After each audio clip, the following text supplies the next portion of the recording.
Heat या चॅप्टरमध्ये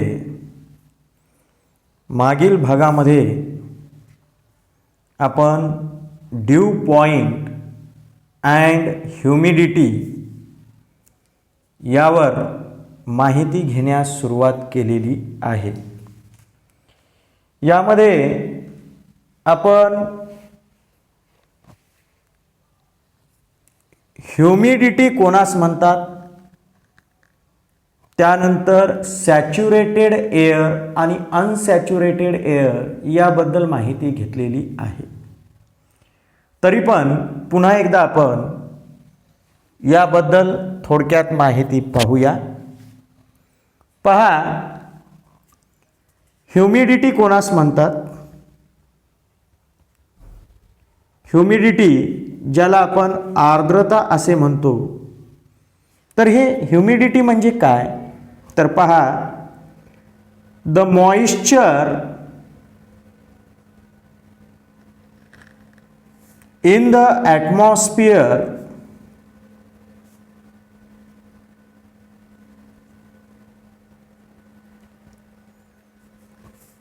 is called humidity.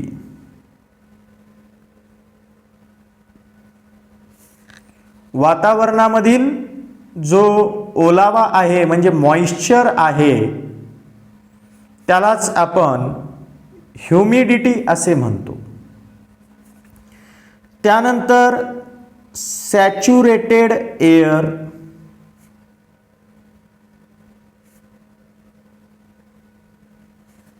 म्हणजे काय, संपृक्त हवा असं याला म्हणतात. तर हे सॅच्युरेटेड एअर आपण कोणास म्हणतो, तर पहा, when the air contains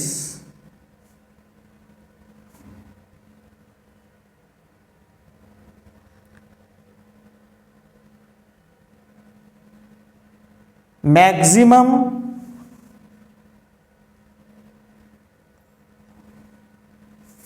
possible water vapor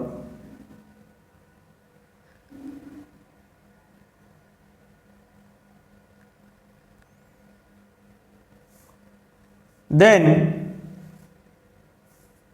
such air is said to be saturated with vapor at the temperature. It is said to be saturated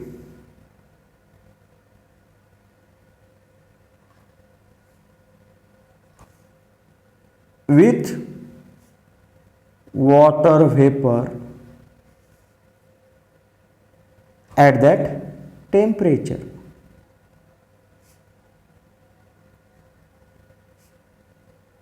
काय म्हटलं ते लक्षात घ्या की जेव्हा हवेमध्ये जास्तीत जास्त जेवढी वॉटर व्हेपर समाविष्ट होऊ शकते तेवढी वॉटर व्हेपर जर समाविष्ट असेल तर त्यावेळेस आपण ती एअर सॅच्युरेटेड आहे म्हणतो त्या वॉटर व्हेपरने. जे काही त्यावेळेस त्या एअरचं टेम्परेचर असेल त्या एअरच्या टेम्परेचरला ती एअर वॉटर व्हेपरने सॅच्युरेटेड आहे असं आपण म्हणतो.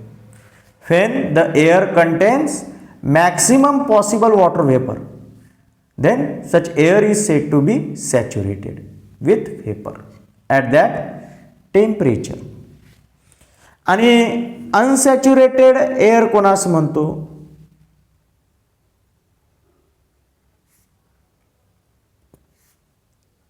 तर पहा, if the vapor if the water vapor contained in air is less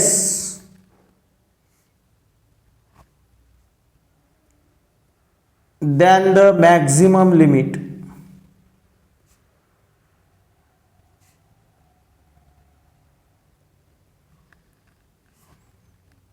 then the air is said to be unsaturated.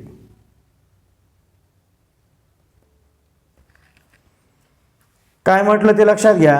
If the water vapour contained in air is less than the maximum limit. हवेमध्ये जी काही water vapour आहे ही maximum लिमिटपेक्षा कमी असेल, म्हणजे त्या हवेमध्ये जास्तीत जास्त जी वॉटर वेपर समाविष्ट होऊ शकते त्यापेक्षा जर वॉटर वेपर कमी असेल तर मग अशा वेळेस ती एअर आपण अनसॅच्युरेटेड आहे असं म्हणतो. आणि हे लक्षात ठेवा की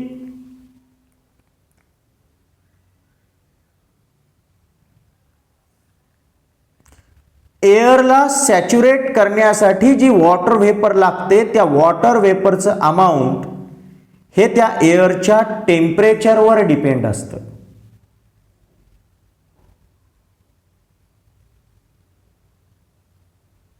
मी काय म्हटलं की एअरला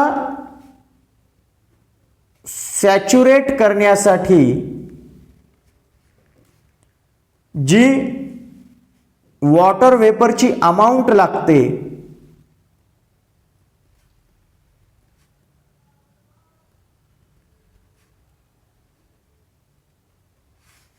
ही अमाऊंट या एअरच्या टेम्परेचरवर डिपेंड असते. पहा, एअरला सॅच्युरेट करण्यासाठी जे काही वॉटर वेपरचं अमाऊंट लागतं हे अमाऊंट एअरच्या टेम्परेचरवर डिपेंड असतं. म्हणजे एअरचं टेम्परेचर जर जास्त असेल तर एअरला सॅच्युरेट करण्यासाठी वॉटर वेपरचं अमाऊंट जास्त लागतं, आणि एअरचं टेम्परेचर जर कमी असेल तर मग त्या एअरला सॅच्युरेट करण्यासाठी वॉटर वेपरची अमाऊंट सुद्धा कमी लागते. हे आपण लक्षात घेतलं पाहिजे. यानंतर आपण ड्यू पॉइंट म्हणजे काय ते पाहणार आहोत. पहा, ड्यू पॉइंट कशास म्हणायचं ते आपण इथं लक्षात घेणार आहोत. Suppose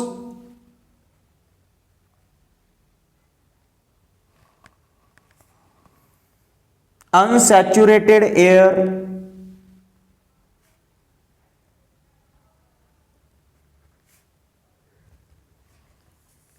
at a certain temperature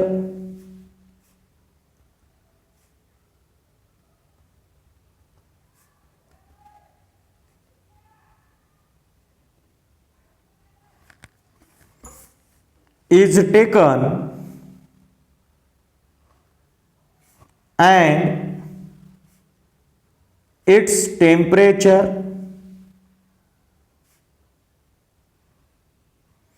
is decreased.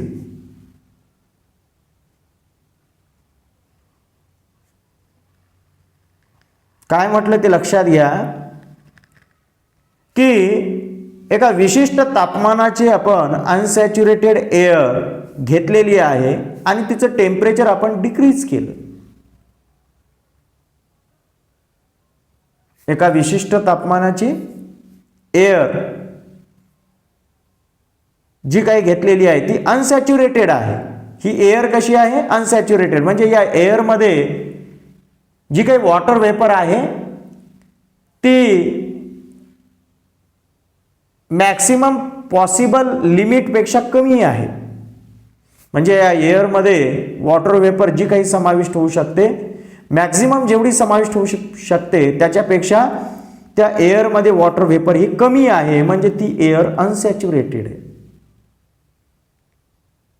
एका विशिष्ट तापमानाच्या अनसॅच्युरेटेड एअरला आपण घेतलेलं आहे.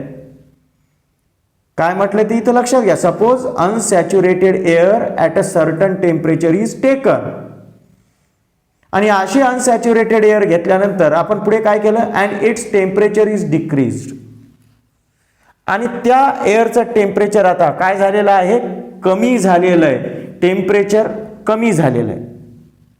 टेम्परेचर कमी झालं की एअरमध्ये वॉटर व्हेपर सामावून घेण्याची जी क्षमता असते ती सुद्धा कमी होते.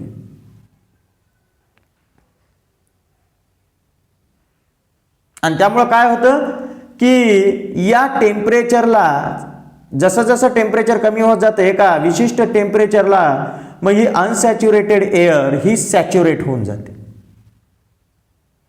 कारण या एअरचं टेम्परेचर कमी होत असल्यामुळे आता एअरची वॉटर व्हेपर होल्डिंग कॅपॅसिटी कमी होत जाते.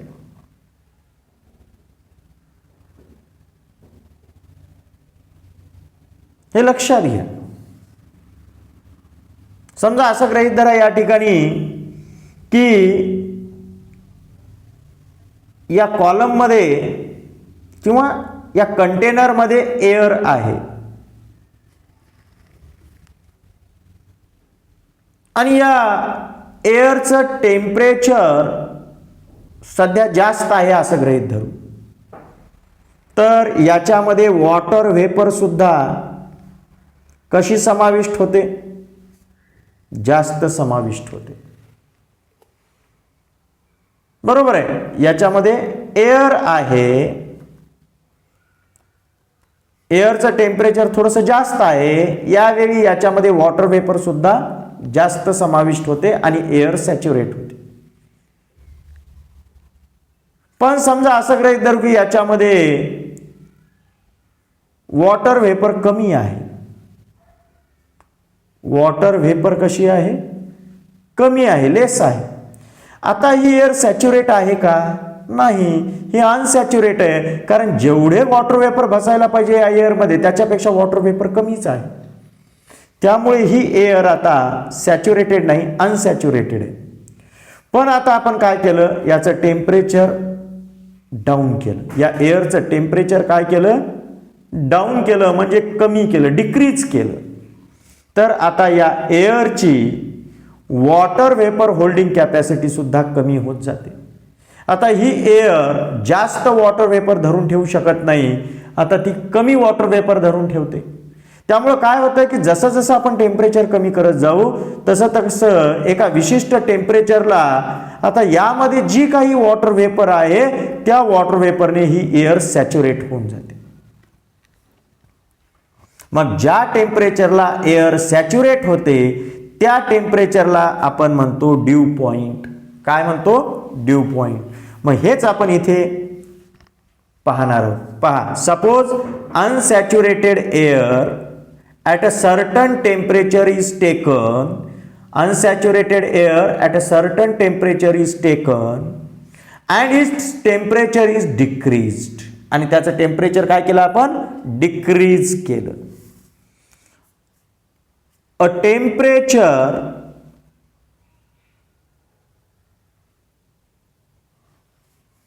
is reached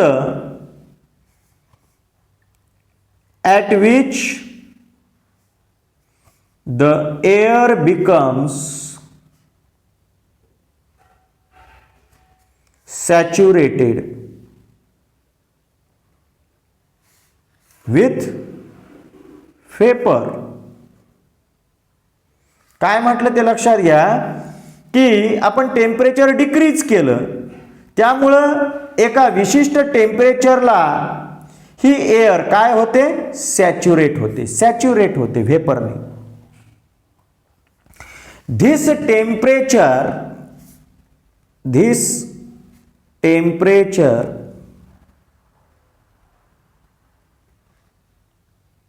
is called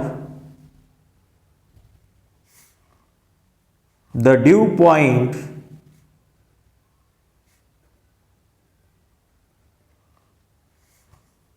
temperature. मग या टेम्परेचरला आपण काय म्हणतो, ड्यू पॉइंट टेम्परेचर असे म्हणतो. तर अशा पद्धतीने आपल्याला ड्यू पॉइंट काय असतो हे लक्षात येतं.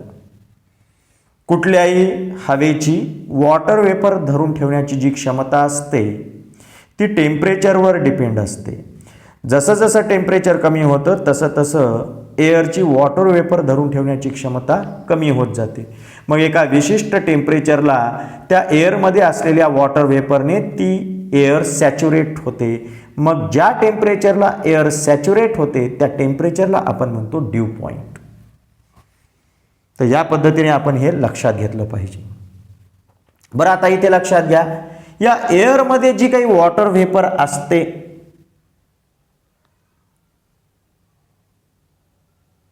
ही वॉटर व्हेपर जी एअरमध्ये प्रेझेंट असते ती वॉटर व्हेपर मेजर करण्यासाठी आपण एक फिजिकल क्वांटिटी वापरतो.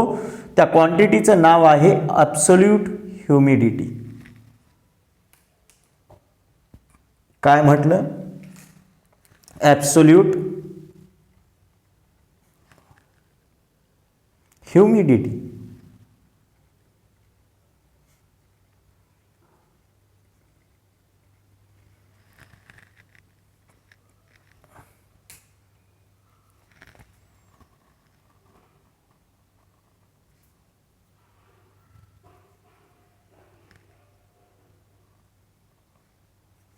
कशासाठी ही फिजिकल क्वांटिटी वापरल्या जाते, to measure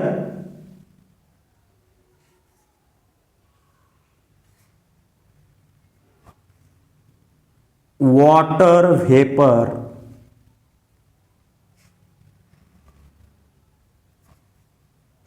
in the air. हवेमधील वॉटर व्हेपर मोजण्यासाठी जी क्वांटिटी वापरल्या जाते तिला आपण म्हणतो absolute humidity.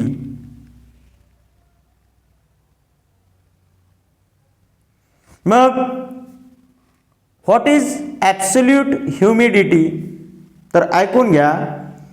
The mass of water vapour present in a unit volume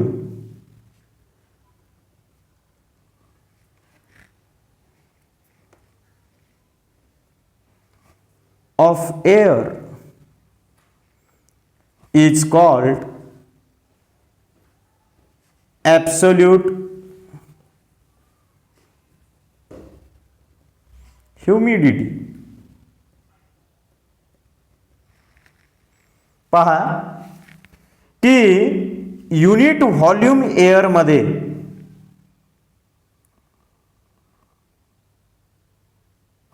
एकक आकारमानाच्या हवेत असलेल्या वॉटर व्हेपरचं जे वस्तुमान आहे ते मेजर करणे म्हणजेच त्याला आपण ॲब्सोल्यूट ह्युमिडिटी असे म्हणतो.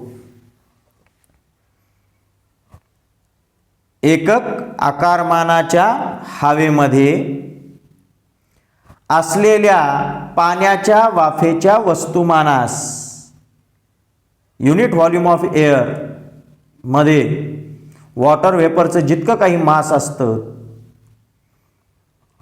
इट इज कॉल्ड ॲज, त्या मासलाच आपण काय म्हणतो, ॲब्सोल्यूट ह्युमिडिटी. ही ॲब्सोल्यूट ह्युमिडिटी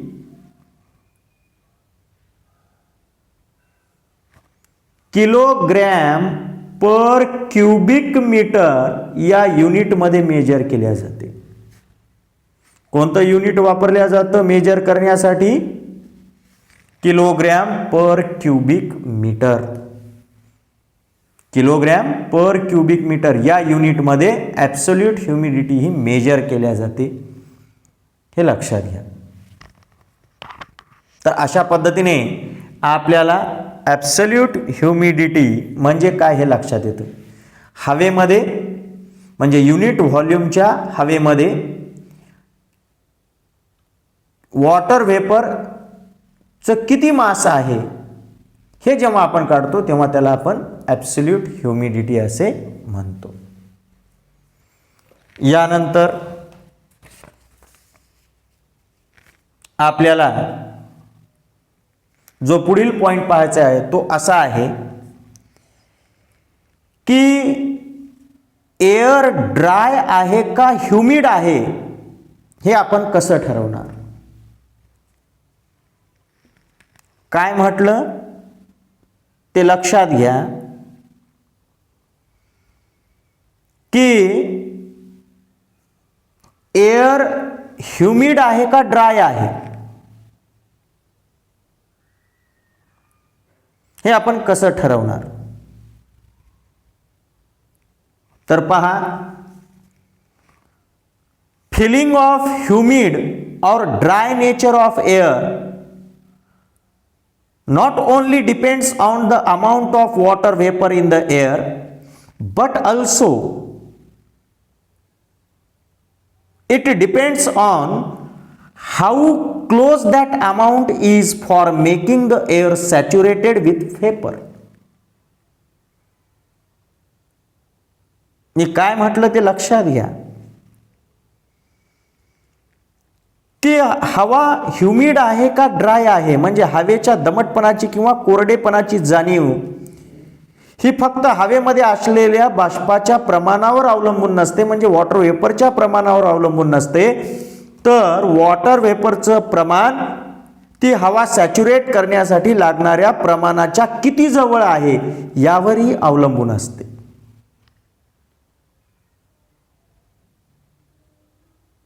काय म्हटलं ते इथं लक्षात घ्या.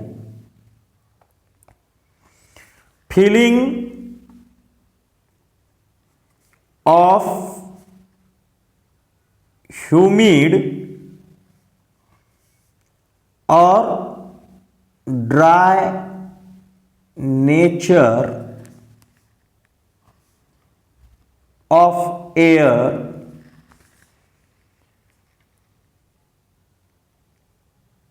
It depends. हे ह्युमिड किंवा ड्राय नेचर जे आहे एअरचं हे एकतर अमाऊंट ऑफ वॉटर वेपरवर डिपेंड असतेच,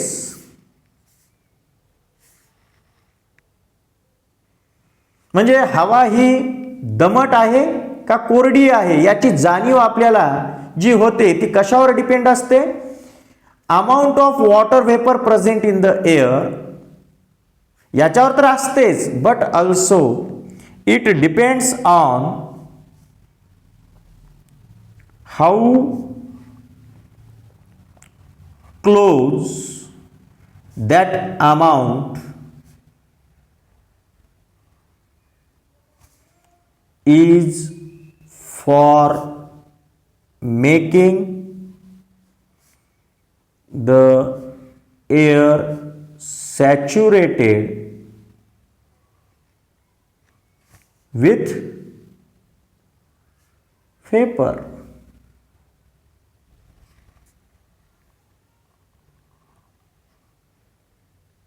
काय म्हटलं ते लक्षात घ्या की हवा दमट आहे का कोरडी आहे, एअर ह्युमिड आहे का ड्राय आहे, हे कशा कशावर डिपेंड असतं. अमाऊंट ऑफ वॉटर वेपर, त्या एअर मध्ये वॉटर वेपरची किती अमाऊंट आहे याच्यावर डिपेंड असतं. यासोबत how close that amount is for making the air saturated with vapour, म्हणजे एअर ह्युमिड आहे का ड्राय आहे हे एकतर वॉटर वेपर जी त्या एअर मध्ये आहे त्याच्या अमाऊंटवर तर डिपेंड असतं, पण हे अमाऊंट ही एअर सॅच्युरेट करण्यासाठी हे अमाऊंटचं प्रमाण किती क्लोज आहे ही एअर सॅच्युरेट करण्यासाठी त्यावर सुद्धा डिपेंड असतं. How close that amount is for making the air saturated with vapour.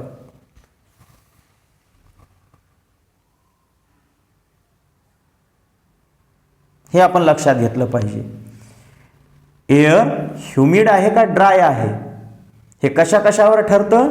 एक तर अमाऊंट ऑफ वॉटर व्हेपरवर ठरतं आणि दुसरं हे जे अमाऊंट ऑफ वॉटर व्हेपर आहे हे त्या एअरला सॅच्युरेटेड करण्यासाठी किती जवळ आहे, त्या सॅच्युरेशनच्या किती जवळ हे अमाऊंट आहे त्यावरही एअरचं ह्युमिड आणि ड्रायनेस डिपेंड असतं. आणि यावरून आपल्याला आणखीन एक गोष्ट लक्षात येते. काय लक्षात येते? की हे जे ह्युमिड आणि ड्राय नेचर आहे एअरचं, it also depends on temperature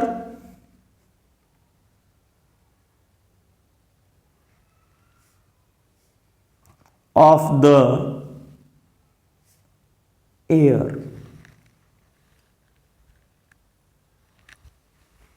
पहा या ठिकाणी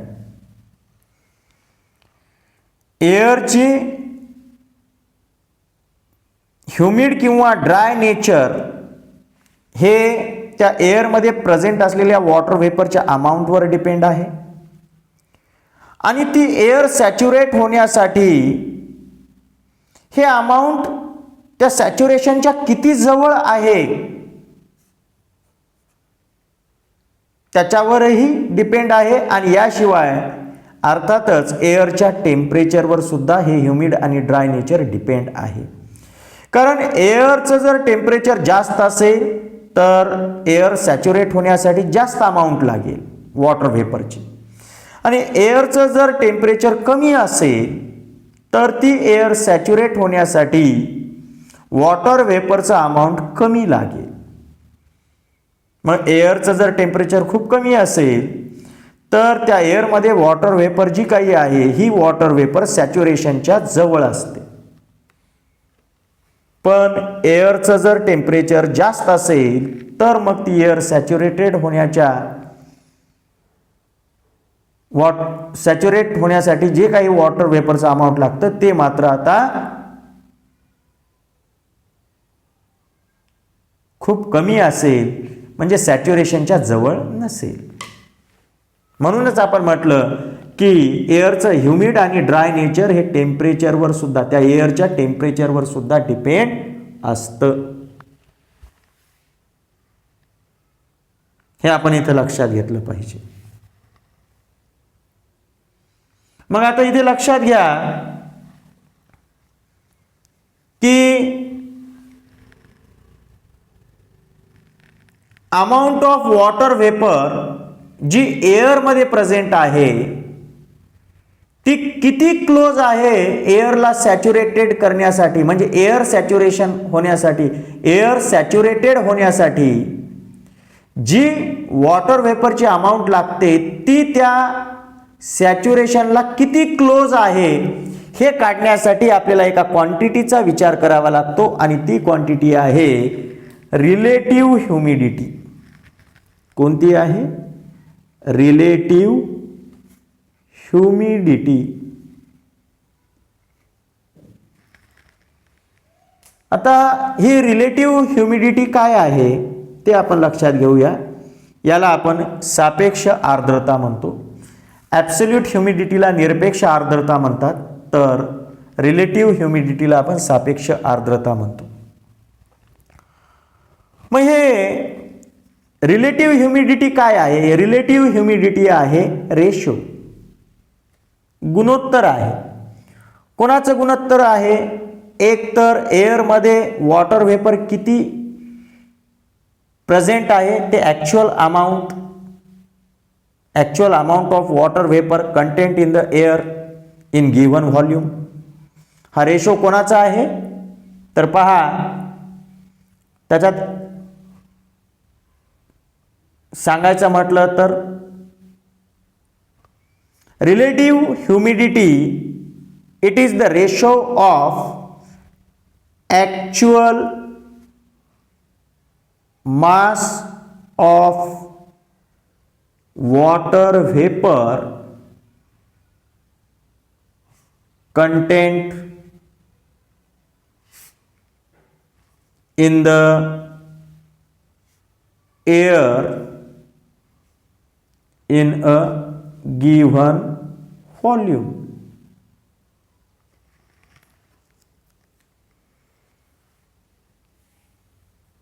जे काही दिलेल्या आकारमानाची एअर असते त्याच्यामध्ये वॉटर व्हेपरचं ॲक्च्युअल मास किती आहे ते मास आणि the mass of vapour needed to make the air saturated in that volume.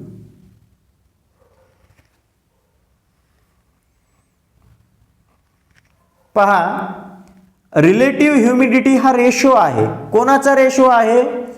दिलेल्या व्हॉल्यूम म्हणजे एअरचं जे दिलेलं व्हॉल्यूम आहे त्याच्यामध्ये वॉटर व्हेपर जी काही प्रेझेंट आहे त्याचं जे ॲक्च्युअल मास आहे ते ॲक्च्युअल मास आणि तेच एअर सॅच्युरेट करण्यासाठी लागणारे त्या वॉटर व्हेपरचे मास, या दोघांचा रेशो आहे रिलेटिव्ह ह्युमिडिटी. म्हणजे या ठिकाणी लक्षात घ्या की actual mass of water vapour content in air in a given volume, जे काही दिलेल्या व्हॉल्यूम म्हणजे जे काही एअर आहे त्या एअरचं जे काही दिलेलं व्हॉल्यूम आहे त्याच्यामध्ये जी वॉटर व्हेपर प्रेझेंट आहे त्या वॉटर व्हेपरचं ॲक्च्युअल मास आणि तीच एअर त्याच व्हॉल्यूमची ती सॅच्युरेट करण्यासाठी लागणारी वॉटर व्हेपरचं मास, या दोघांचा रेशो, म्हणजे या दोघांचा जर रेशो घेतला आपण, गुणोत्तर जर घेतलं तर त्यालाच आपण म्हणतो रिलेटिव्ह ह्युमिडिटी. मग आता इथं लक्षात घ्या, रिलेटिव्ह ह्युमिडिटी काढायचं असेल तर काय करावं लागेल? दिलेल्या हवेमधील वॉटर व्हेपरचं किती ॲक्च्युअल मास आहे ते मोजून घेणे आणि तीच हवा सॅच्युरेट करण्यासाठी किती मासची व्हेपर लागते, किती वॉटर व्हेपरचं मास लागतं ते मास, या दोघांचा जर आपण रेशो काढला तर आपल्याला रिलेटिव्ह ह्युमिडिटी मिळते. आणि जर या रेशोला आपण 100 ने गुणले, if this ratio is multiplied by 100, then we can get the percentage relative humidity. काय म्हटलं ते लक्षात घ्या. जर हाच रिलेटिव्ह ह्युमिडिटीचा रेशो जो काही आहे हा रेशो, याला जर आपण 100 ने मल्टिप्लाय केलं तर आता आपण काय काढतो? Percentage relative humidity.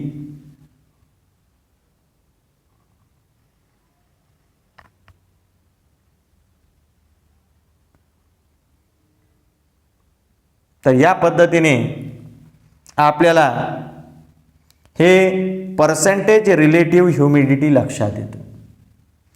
लक्षात घ्या, relative humidity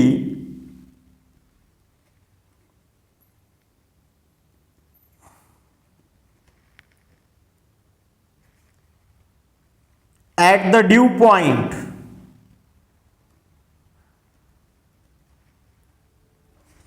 is 100%.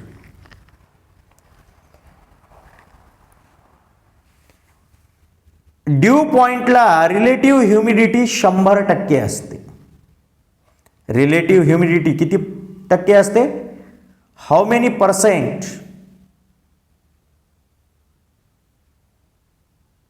Of the relative humidity at the due point? It is the 100%.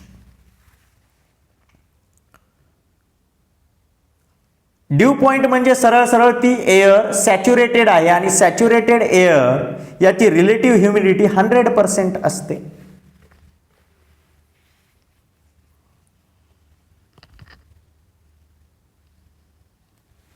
If the relative humidity it is more than 60%, काय म्हटलं ते लक्षात घ्या. जर रिलेटिव्ह ह्युमिडिटी 60% पेक्षा जास्त असेल तर अशा वेळी आपल्याला ती एअर ह्युमिड वाटते, म्हणजे ती हवा दमट वाटते. The air is humid. But if the relative humidity it is less than 60%, पण रिलेटिव्ह ह्युमिडिटी जर 60% पेक्षा कमी असेल, then we feel the air is dry. आपल्याला त्यावेळेस ती एअर कशी जाणवते? ड्राय जाणवते. हे आपण इथं लक्षात घेतलं पाहिजे. तर अशा पद्धतीने आपल्याला रिलेटिव्ह ह्युमिडिटी काय असते ते लक्षात येतं. पर्सेंटेज रिलेटिव्ह ह्युमिडिटी कसे काढतात ते सुद्धा आपण पाहिलं. रिलेटिव्ह ह्युमिडिटी म्हणजेच पर्सेंटेज रिलेटिव्ह ह्युमिडिटी कुठल्याही एअरची जेव्हा ती एअर सॅच्युरेटेड असते, म्हणजेच जो काही तिचा ड्यू पॉईंट असतो त्या ड्यू पॉईंटला त्या एअरची रिलेटिव्ह ह्युमिडिटी 100% असते. पण एखादी एअर ह्युमिड आहे का ड्राय आहे हे कसं लक्षात येतं? जर त्या एअरची रिलेटिव्ह ह्युमिडिटी 60% पेक्षा जास्त असेल तर ती एअर ह्युमिड असते. पण जर एअरची रिलेटिव्ह ह्युमिडिटी 60% पेक्षा कमी असेल तर ती एअर आपल्याला ड्राय जाणवते. हे लक्षात घ्या.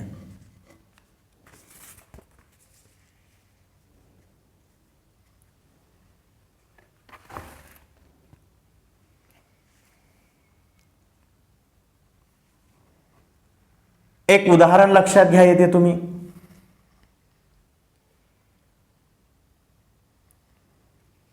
ड्युरिंग विंटर सीझन, म्हणजे हिवाळ्यामध्ये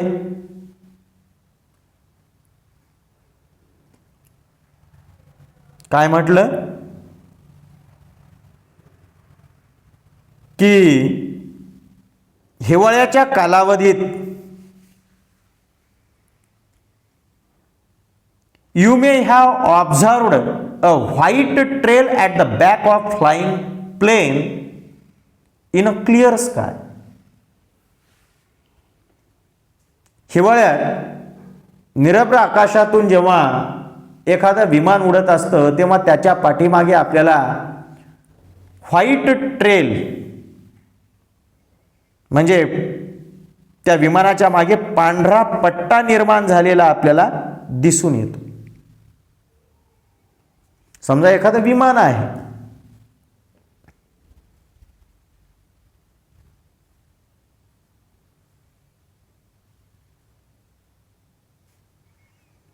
आणि जेव्हा हे उंच आकाशातून उडत असतं तेव्हा त्याच्या पाठीमागे आपल्याला व्हाईट ट्रेल म्हणजे पांढरा पट्टा दिसून येतो.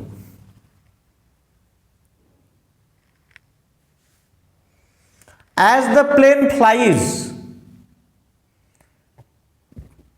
vapor released by the aeroplane engine.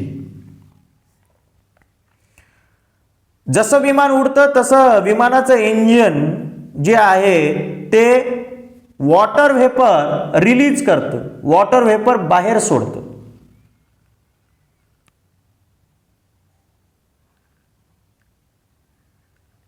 And such released water vapor it condense and form clouds.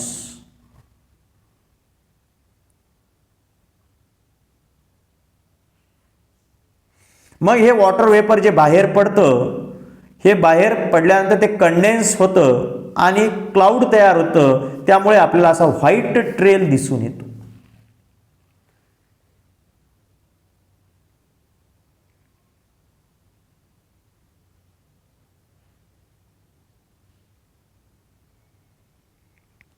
If the surrounding air is having more relative humidity, जर सराउंडिंग एअरची रिलेटिव्ह ह्युमिडिटी जर खूप जास्त असेल, then it takes a long time for the white trail formed by condensation of vapour to disappear. जर या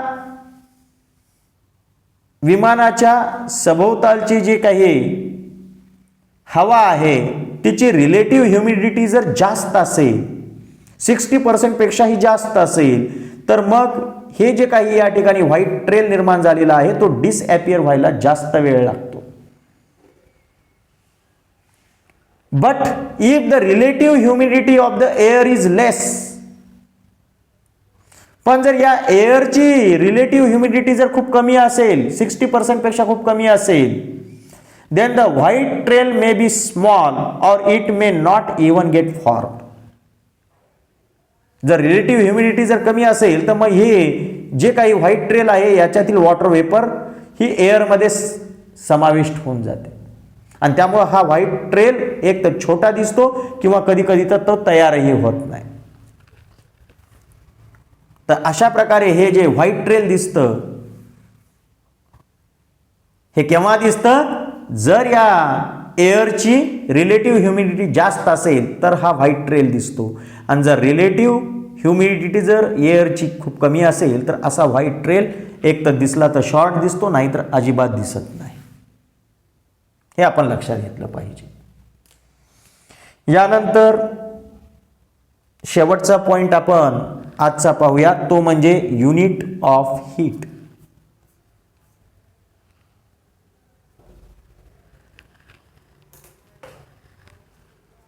unit of heat.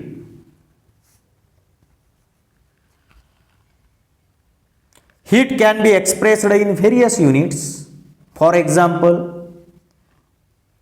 joule,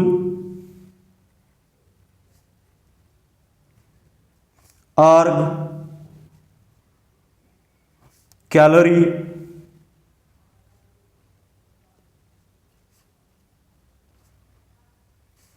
kilocalorie,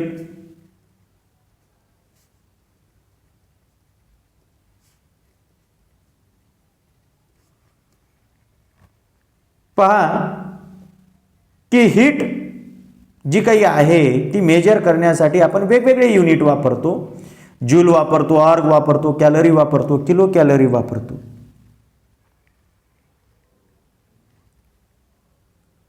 या ठिकाणी आता लक्षात घ्या की आपण कॅलरी आणि किलो कॅलरी हे जे युनिट वापरतो त्याच्यामध्ये 1 किलो कॅलरी म्हणजे किती, 1 कॅलरी म्हणजे किती आणि 1 किलो कॅलरी म्हणजे किती ते आपण पाहणार आहोत.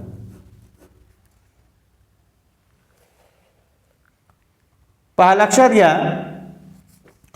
की 1 ग्रॅम वॉटर याचं टेम्परेचर आपण 1 डिग्री सेल्सिअसने वाढवलं. म्हणजे असं गृहीत धरू की वॉटरचं टेम्परेचर आहे 14.5 डिग्री सेल्सिअस, हे वाढून आपण किती केलं, 15.5 डिग्री सेल्सिअस. मग इथं लक्षात घ्या की 1 ग्राम वॉटर वेपरचं 14.5 डिग्री सेल्सिअस पासून 15.5 डिग्री सेल्सिअस पर्यंत means we have to increase the temperature of 1 gram of water by 1 degree Celsius. Whatever the heat is given, यासाठी जी काही आपण या ठिकाणी हीट देतो that is 1 calorie.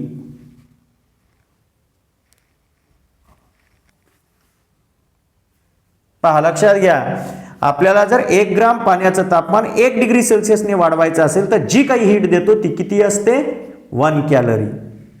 हे आपण इथं लक्षात घेतलं पाहिजे. आता या ठिकाणी 1 कॅलरी म्हणजे किती हे लक्षात आलेलं आहे. आता 1 किलो कॅलरी, आपण आता वॉटर घेतलं 1 ग्रामच्या ऐवजी किती, 1 किलोग्रॅम वॉटर घेतलं आणि 1 किलोग्रॅम वॉटरचं आता आपण टेम्परेचर 1 डिग्री सेल्सिअसने वाढवणार आहोत. म्हणजे 14.5 डिग्री सेल्सिअस टेम्परेचर जर वॉटरचं असेल तर किती करणार आपण त्याला 15.5 डिग्री सेल्सिअस. म्हणजे आपण 1 किलोग्रॅम वॉटरचं टेम्परेचर किती डिग्री सेल्सिअसने वाढवणार 1 डिग्री सेल्सिअसने. त्यासाठी जी काही आपण हीट देतो it is the 1 kilo calorie heat. ती किती किलो कॅलरी हीट असते 1 किलो कॅलरी हीट असते. हे लक्षात घ्या. 1 किलो कॅलरी मीन्स 1000 कॅलरी.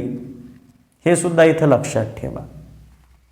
आणि यासोबतच हे सुद्धा लक्षात ठेवा की 1 कॅलरी मीन्स 4.18 जूल.